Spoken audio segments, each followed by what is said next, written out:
I felt worse, he said. Then a moment later, no, I haven't, but I'm all right. How bad was it? You're both dead, Naomi said. Seriously, we had to override the triage filters on both of you more than once. The expert system kept clicking you over into hospice care and shooting you full of morphine.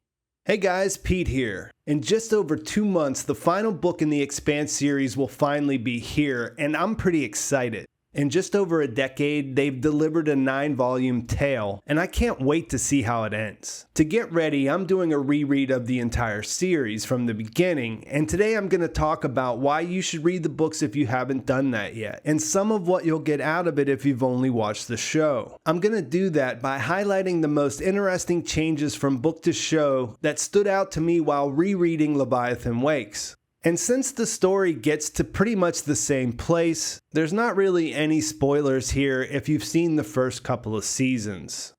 If you're here, you've probably watched my videos about the TV series, and you'll already know that I encourage everyone that likes that to read the books. I get asked that question all the time in the comments of my videos, and just to reiterate, you should definitely read the books. If you like these characters, if you like them even a little bit, then you'll get a whole different take on them when you experience the story through their points of view. A lot of people ask if you can just skip right to book 6 if you want to find out how the TV show might end, and I think that would be a mistake. Technically, you could get away with that, but you would be confused by some of the characters, and you'll likely end up going back and starting from the beginning at some point anyway. It's a situation where the authors of the book are producers on the show, and they're in the writer's room guiding the story and contributing to the writing of the episodes, which means it is a close adaptation, but it's different enough that it doesn't feel redundant. So ideally, start at the beginning and just read everything in publication order, including the novellas if you can, because those are awesome and they add a lot to the main books. Even though they are quick reads, there isn't a lot of time left, so you might not be able to make it through all of them by the time Leviathan Falls comes out, but you'd likely be able to get caught up with the show by the time the final season comes out, and then you'd be ready to finish the story off by reading the final trilogy. I would also say that the audiobooks are highly recommended. A lot of times I prefer listening to audiobooks after I know who the main characters are and what's going on in a series, so having seen the show makes that really easy here. On top of that, Jefferson Mays does a fantastic job, and his performance really adds to the experience. It's actually become a big part of the whole thing for me at this point, and I can't even hold the fact against him that he had me saying Avasarala's name wrong when I started making videos. As to the why, the honest #1 selling point I have for reading the Expanse books is that they're a lot of fun. Maybe that seems uninspired or reductive, but it really is my favorite thing about reading them. Because they do a great job of developing the characters, I really enjoy seeing how they react to the high-stakes situations that they're always finding themselves in. The second, and a Leviathan Wakes specific selling point, is the character Miller. You get to know him so much better in this book, and since his whole arc concludes by the end of it, this really is a must-read if you're a Miller fan. Who he is and how he sees things really does help to flesh out this world. He's a belter, he works for an Earth corporation, his partner's an Earther. There's a lot of extra details you pick up seeing things through his eyes and having access to his thoughts. Beyond the fun and the characters, the fact that the imagined near-future setting is believable is a big plus. And while the authors seem to go to great lengths to try to get things right scientifically, it's never overwhelming. Most of the world building happens hand in hand with the character development, which means you can still follow what's going on, even if you're not absorbing all the finer points about how everything works in space. For me, I end up caring about the characters. Nothing about this time that they're in seems completely unrealistic. I can imagine it, it feels lived in, and the culture and attitudes track with how the world is now. And I know their tendency towards hard sci-fi is a big selling point for some. I'm okay with it feeling believable to my non-scientist mind, but there's a lot more that's spelled out in the books if you're really trying to wrap your head around the feasibility of it all. Compared to the show, the best thing about Leviathan Wakes is that there are only 2 primary points of view. You learn about working to make a living, to get by in the harsh environment of space and the future crew of the Rocinante through Holden's thoughts. And you learn about life in the belt, working on a station that's controlled by the corporate interests of the inner planets from Miller's. There's no Earth subplot with Avasarala and Ehrenreich in the first book, which means the focus stays on Protogen's actions leading up to the Eros incident, and how these two different characters with different backgrounds and perspectives react, and how their stories get drawn together. Overall, that works a lot better for setting the table, and I think the world building is more natural and easy to pick up on. I came to the books through the show. I watched it first, so I already knew how things were going to play out more or less. But in that first season, there was so much going on, so many characters to meet and remember, and so many different locations, it was easy to miss a lot of those world building details. Since there's less to keep track of, the book does a better job setting up the series and what it's about. You can see how colonization is working out for the Belters, who wound up being the meat for the machine. It's clear that it's a story about people and how they're affected by the various events that take place in the series, including those that are of extrasolar origin. The baseline is exploitation, and there's a lot of potential for things to get worse.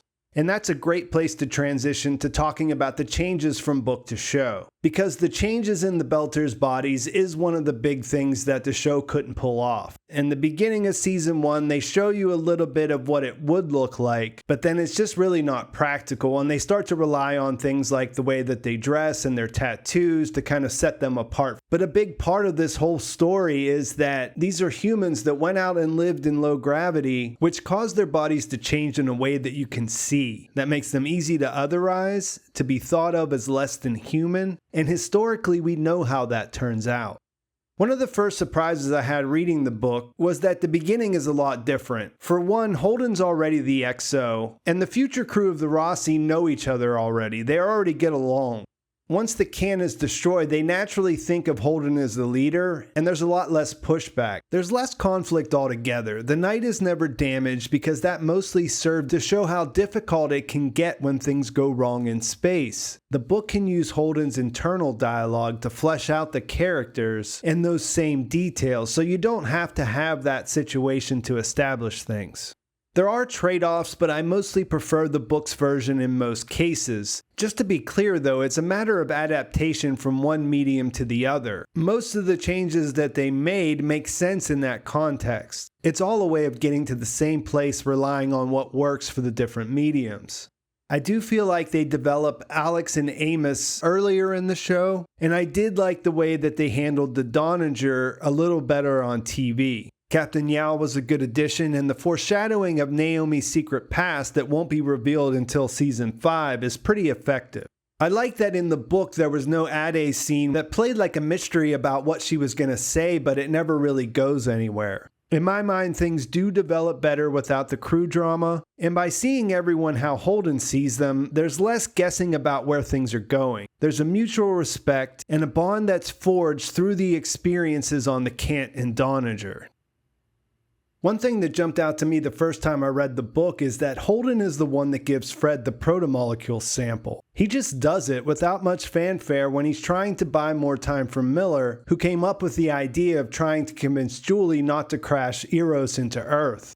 The show deciding to have Naomi do that later on is supposed to show her complicated feelings as a Belter, but I think it just came off as a betrayal to a lot of viewers and diminished her character. I also thought the relationship between Holden and Naomi plays out better in the book. In his chapters, you see his admiration for her, and you can sense that it's leading somewhere. He also reflects on how he's relied on her resourcefulness and expertise when they were on the Kent. He continues to do that when they get their own ship, and he gets to the point where he actually feels bad about it. As far as their attraction, she lays out her feelings up front, and it feels right when they get together.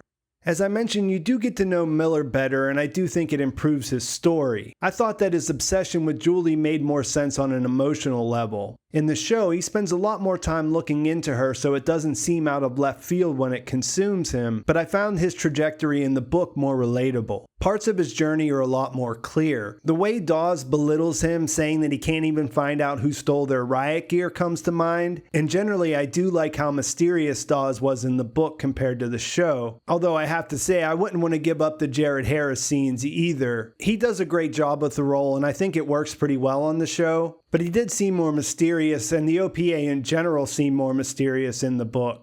There, Miller feels a little farther gone to me, and there's a moment when he realizes that his boss and his co-workers all look at him like a washed-up hack. He internalizes that and generally accepts that they're right, but you see through his actions of being a pretty good detective and figuring things out that he's not entirely right. And there's something that really works to close out his story in that Book Miller went to Eros never intending to come back. He's basically suicidal at that point, and he's okay with going there and ending his life.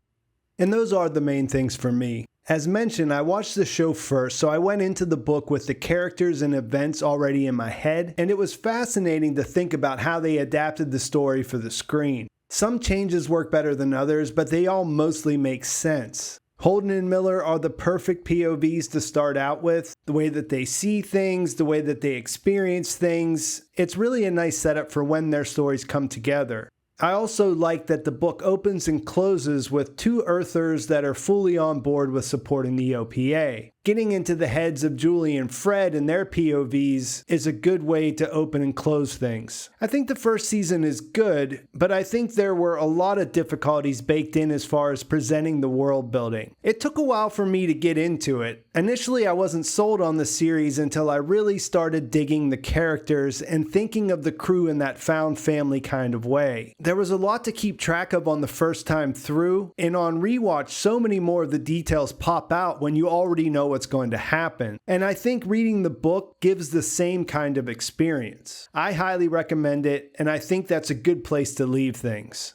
Let me know in the comments how you compare the books to the show, what changes did you like, which ones didn't you like, and anything else that jumped out at you. I'll be rereading them all before Leviathan Falls comes out, so let me know if you want to see more videos. Please like this video if you enjoyed it, please subscribe to my channel if you haven't already, and thanks for watching. I'll talk to you soon.